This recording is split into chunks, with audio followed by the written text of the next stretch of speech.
There's a myth going round town that when you get older you just sit down and start rocking. Just rocking.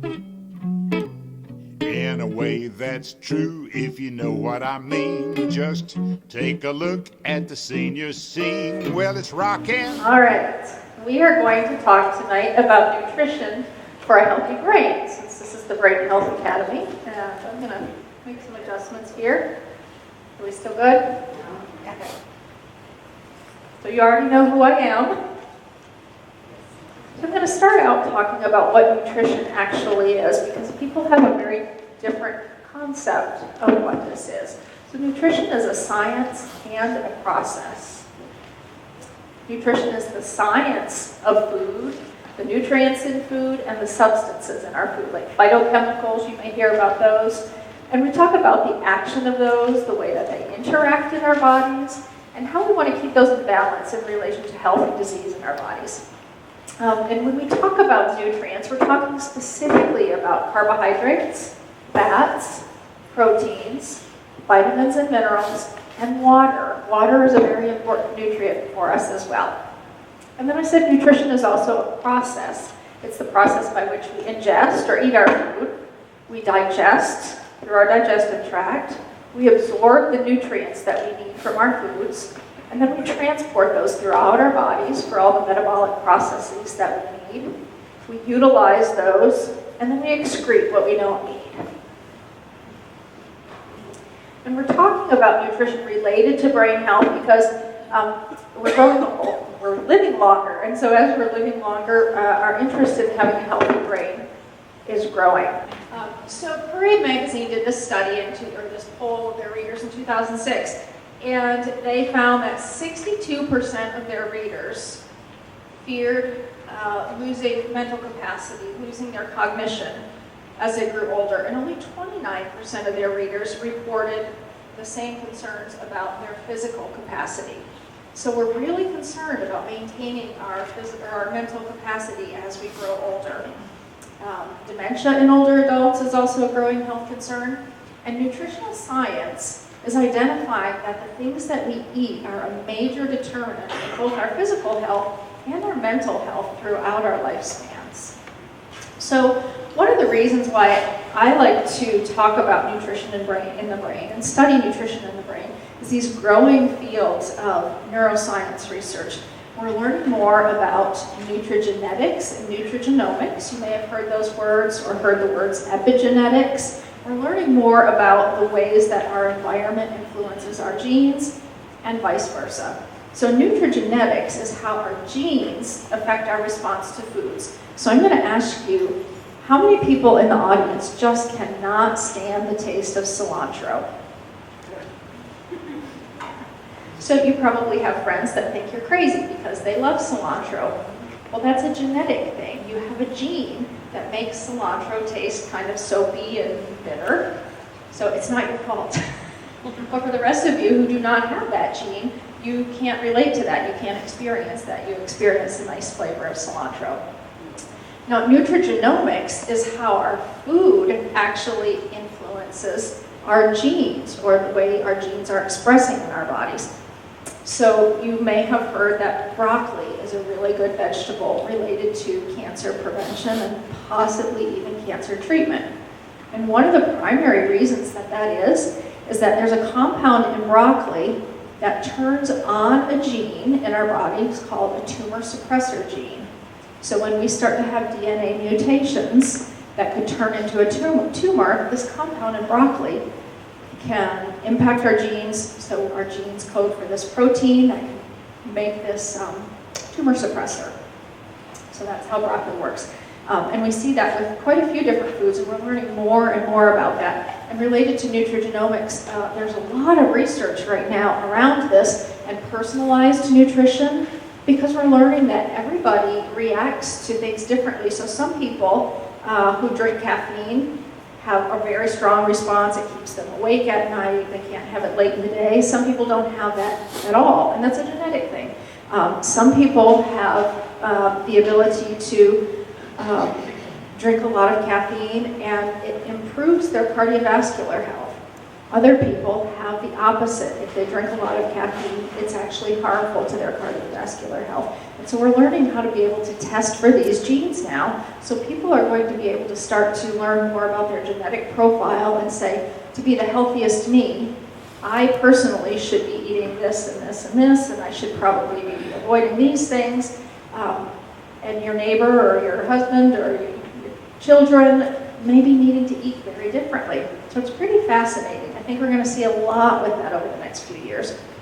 And then functional medicine is really a growing area right now too. So that looks at how everything, our genes, our metabolism, our diet, our environment, our lifestyle, all these things impact both the biochemical and the physiological functions in our bodies, including our brains. So you may have heard of this gene called the ApoE4 gene. And everybody has an ApoE gene. We have 2 ApoE genes, and they can be types 2, 3, or 4. And if we have either 1 or 2 copies of type 4, we're at much greater risk for Alzheimer's disease. And I won't go into the details of why that happens other than to say the ApoE genes code for something called apolipoproteins in our body. They make proteins, and if we have this type 4, we find that they tend to make more of proteins called amyloid beta proteins, and you may have heard of that related to Alzheimer's. So we have this accumulation of amyloid beta proteins in our brain. And we have found that for people with these ApoE4 genes, a healthy diet for them is extra healthy, but a harmful diet is extra harmful, and I say that related particularly to fats. So people with these genes, if they eat a high saturated or high trans fat diet, it tends to trigger this gene. It turns this gene on, so it will start coding for those proteins. But if someone knows that they have this gene, then they can eat an extra low fat diet and can potentially avoid triggering that gene. So we're, being able to personalize our nutrition quite a bit. It's really fascinating. So now we're going to talk about feeding the brain, and if I haven't already convinced you that it's important, I'm going to keep trying. So first of all, what do you think of when you think of somebody who's malnourished? Yeah, much more like the young man on the left here. We think of people who are very thin because they're not getting enough calories, probably. But malnutrition, mal means poor or bad. So malnutrition is poor nutrition. It's a condition that develops when our bodies aren't getting enough calories, but also if we're not getting enough specific nutrients. So if I'm getting a lot of carbs but not much fat, I could be malnourished. And why? Why do we need vitamins and minerals? I think we hear that, we know that, and we kind of take that for granted. I need a lot of vitamins and minerals, but this is an example of why we need those. So I'm showing you this metabolic pathway. So if we eat protein in our diet, so if I have chicken for dinner tonight, my body's going to break those proteins down into building blocks called amino acids. And then our bodies use those amino acids to build other things that we need for the metabolic processes in our bodies, for everything that we do. But for that to work, we need enzymes and coenzymes. And vitamins and minerals are often coenzymes. So here we can see if I eat protein, then I need vitamin B6 and I need zinc in the process of breaking that down into amino acids. I can break that down into phenylalanine, but then I need all these other nutrients to break it down further into tyrosine. If I want to start rebuilding things like L-DOPA, so that my body will make dopamine, which is a feel-good neurotransmitter. And then from that dopamine, we can make noradrenaline and adrenaline, which we need for exercise, we need for the flight or fight response. To make all of those things, we need vitamins and minerals. And we have processes like this happening everywhere in our bodies all the time. It never stops. So that's why we really need these vitamins and minerals. So thinking about malnutrition as we get older, there are a lot of things that happen to our bodies as we get older that make it more likely that we could be malnourished. And I think people are very surprised by how common malnutrition is in older adults and how much we need to watch for that because we start to have visual changes. And as we have visual changes, We might not be able to see the food on our plates as well, and that can impact our eating. But we also might not be able to read nutrition labels, or we might not be able to drive because we can't see well enough. We have fewer taste buds, we have fewer olfactory buds, we can't smell as well. And we know if we can't smell and taste, our appetite's probably not going to be as good. We may not eat as well. Less saliva production, we may start to have tooth decay, so it's harder to eat, especially to eat all of the nutrients that we need. All of these things can impact our nutrition as we get older. And so there's this thing called the triple threat of malnutrition as we age. So we see as we age, we start to experience chronic disease, we're on more medications or polypharmacy. So we can start to have interactions between our medications and our foods or the vitamins we're taking. We may have poor dental health, depression. As we age, we see dementia as a problem, and if we have dementia, we may forget to eat. We may not realize that we didn't eat a meal. We may start to have concerns about food safety, cooking, or how long has something been in the refrigerator. We may start to have sensory issues or difficult behaviors, making it a challenge to eat. And then poverty, of course, is also an issue as we get older. We may be living on a fixed income, and so it's harder to purchase the foods that we need.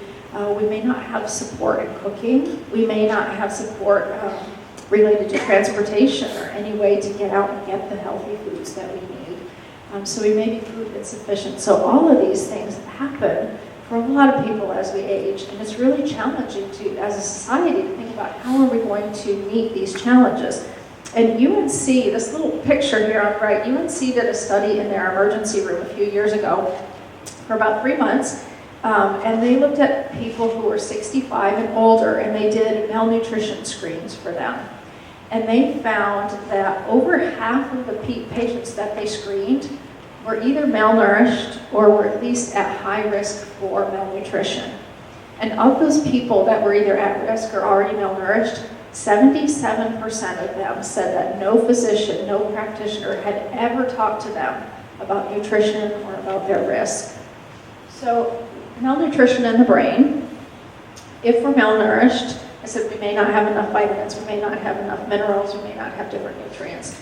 And so we see a lot of symptoms that people generally tend to think about as dementia or as a normal process of aging, and it's not. It's related specifically to our nutrition. So you can see if we're not getting enough calories, we may be depressed, irritable, aggressive, nervous. Most of you probably heard the term hangry. I tend to get hangry, a little moody if I don't eat regularly. Dehydration, just not getting enough water can impact our memory and create some confusion for us. And you can see that with all of these different nutrients, a lot of mental or cognitive symptoms related to that. So as we grow older, or as we're working with older family members or friends, it's important to think about if any of this might be impacting their health as well. And I'm going to touch just for a moment on inflammation because we see a lot of that in the news now, in papers, and on the internet. Inflammation is, I think, really a hot topic right now. So inflammation is part of our immune system's response. It defends us against infection. And that's very good in the short term, not so good in the long term. And inflammation that we have in our body is affecting our brain as well. And nutrition can have a direct impact upon all of these inflammatory processes in our bodies and in our brains. So I'm not going through all of these, but just to show you that chronic inflammation can impact cancer at all stages. It can impact neurological diseases, cardiovascular diseases, kidney diseases, diabetes, all of these things. So I'm just going to keep saying over and over and over again tonight, obviously, that nutrition is so, so important.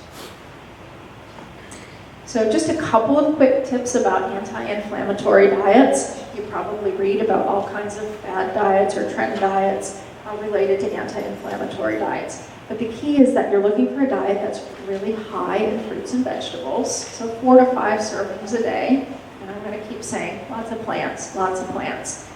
We're looking for whole grains, which are also plant foods. Those can lower levels of inflammatory markers.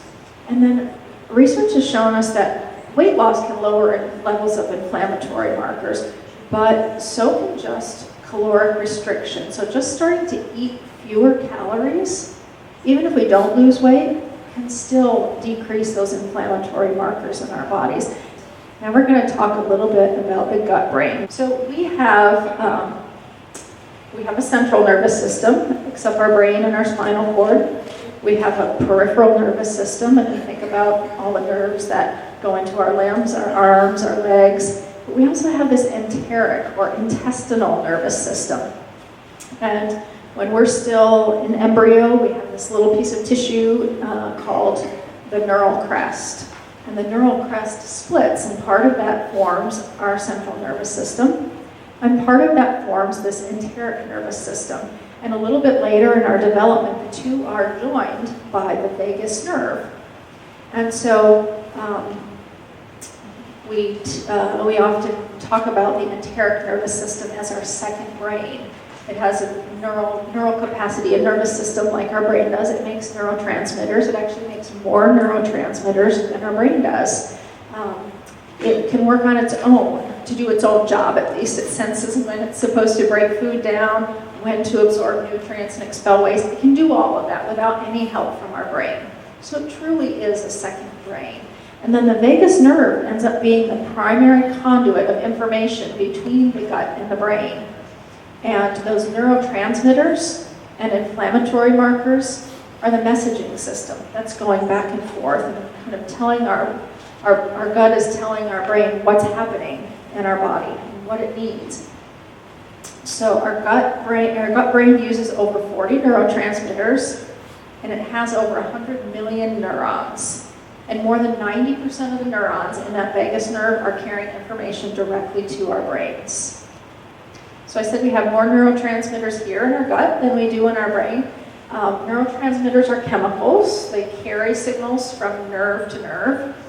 And they're very important because they're used to regulate our heart rate, our breathing, our digestion, everything that's happening in our bodies. They affect our mood. They affect our sleep, our concentration, our weight, everything. And I showed you that metabolic pathway a little while ago with the different amino acids and said when we break down dietary proteins, we use those amino acids to make neurotransmitters. So the production of those are also impacted by excess caffeine. So I'm not saying don't drink a couple glasses of caffeine a day, but if you've taken too much caffeine, that can impact the production. Alcohol can. Also, if we're depleted of vitamins and minerals. And then nicotine can impact their production. So this gut brain I talked about, we have bacteria. We have lots of bacteria that live in our guts. They live all over our bodies, actually. These bacteria are called the microbiota. They're all the microbes that live in our bodies and on our bodies. They're everywhere. There are 10 times more microbial cells than human cells in our bodies. So I don't know why we're really called humans instead of microbes ourselves, but we're microbes. They're everywhere. We used to think there were some areas of our bodies that were sterile, like our lungs. We used to think there's no bacteria in our lungs, but now we know that there's really no place on our bodies that don't have bacteria living. And we tend to have different types or different colonies that live in different places in our bodies.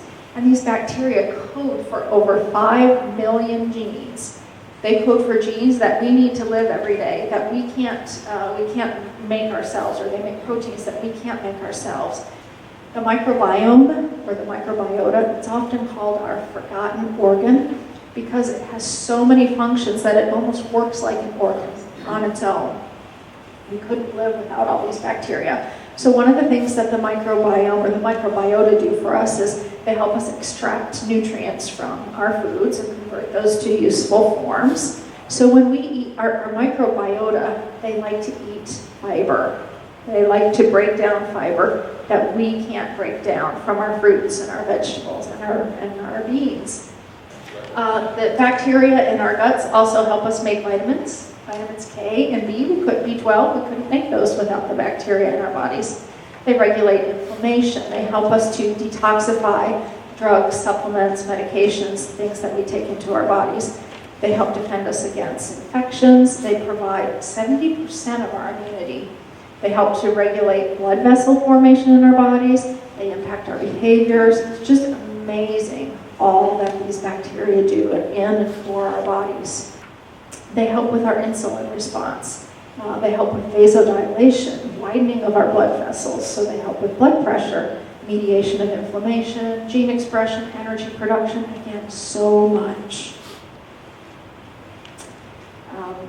I think people often find it surprising that even the bacteria in our bodies affect the way that we feel. They affect our cognition.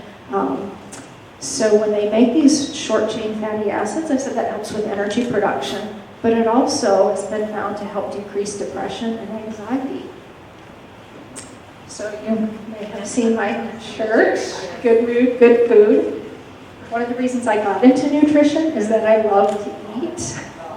And so I'm showing you here not the biochemical reasons that food impacts our mood, but social reasons that food impacts our mood. I think it's very important to consider this too, especially as we grow older and we may not have as many social contacts, or we may not be able to get out as much socially. And I think it's important to remember how important that is to us, how much that means to us to be able to share meals with people.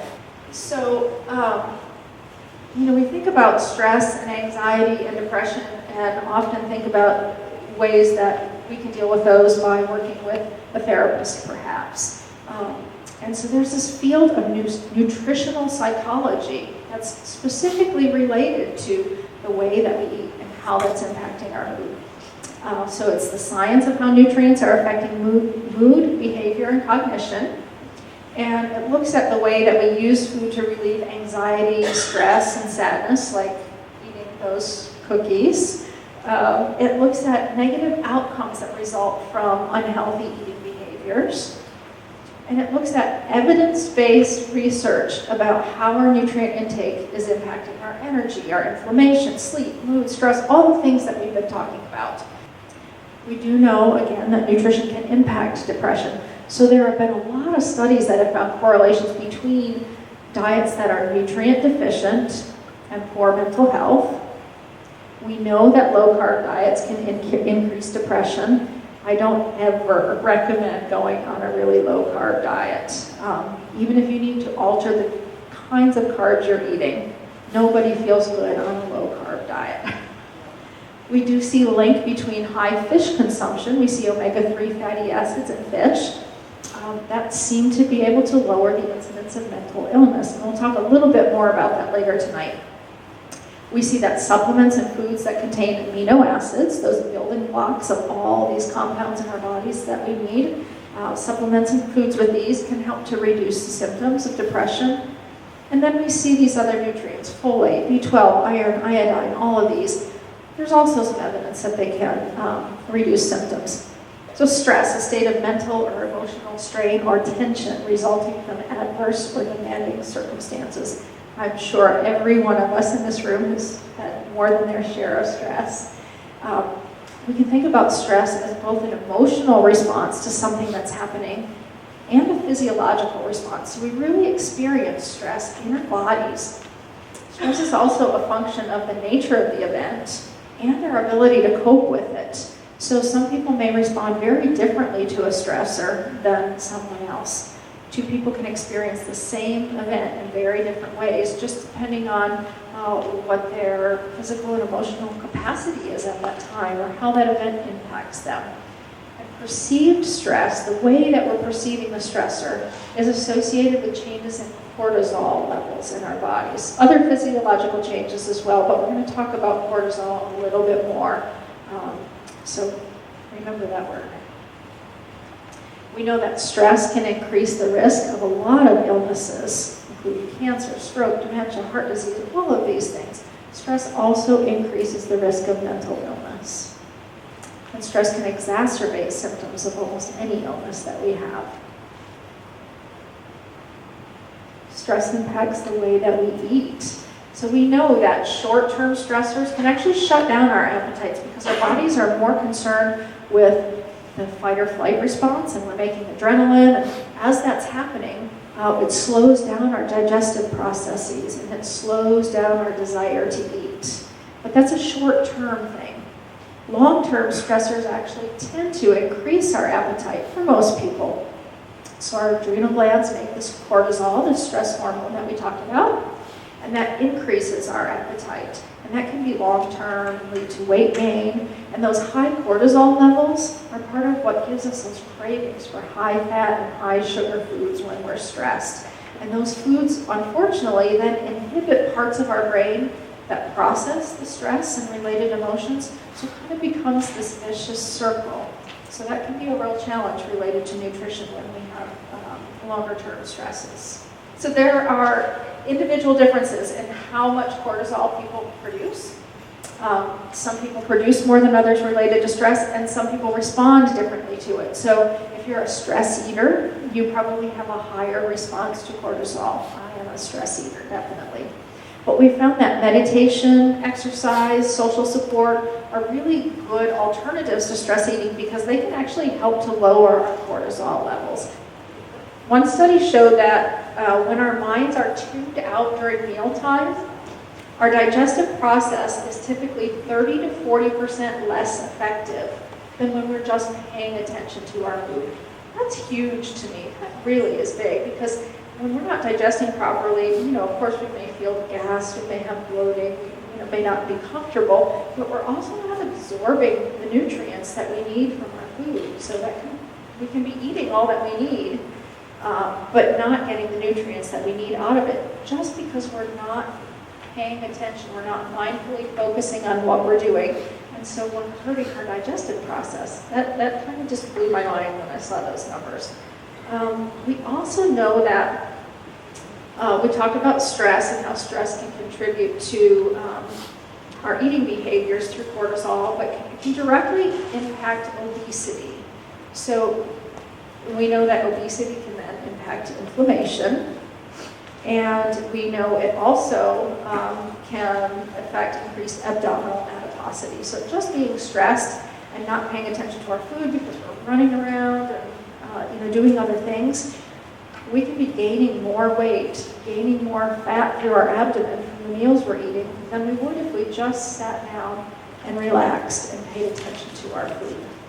Some ways that we can practice mindful eating at home: we can eat with chopsticks. I don't know how many of you regularly eat with chopsticks, but if you don't, it slows you down a lot. We can eat with our non-dominant hand. Again, that slows us down a lot. It may be a little messy too, so you definitely want to be at the table for that one. Chewing 30 to 50 times per bite. And I don't know if you've ever tried that, but your food's pretty much liquid by the time you chew that much. So you've already started the digestive process very well. Eat without the TV, the newspaper, the computer. Make sure you sit down to eat. Put your proper portions on your plate and then put the rest of the food away. Sit down, relax, and try and make your meal last longer. And then, of course, you can also practice with some eating meditation with Jen, which is very nice. We paid our dues all those years, and it's so nice to be switching gears. It's a grand new century, and it's the senior life, the senior life, the senior life for me.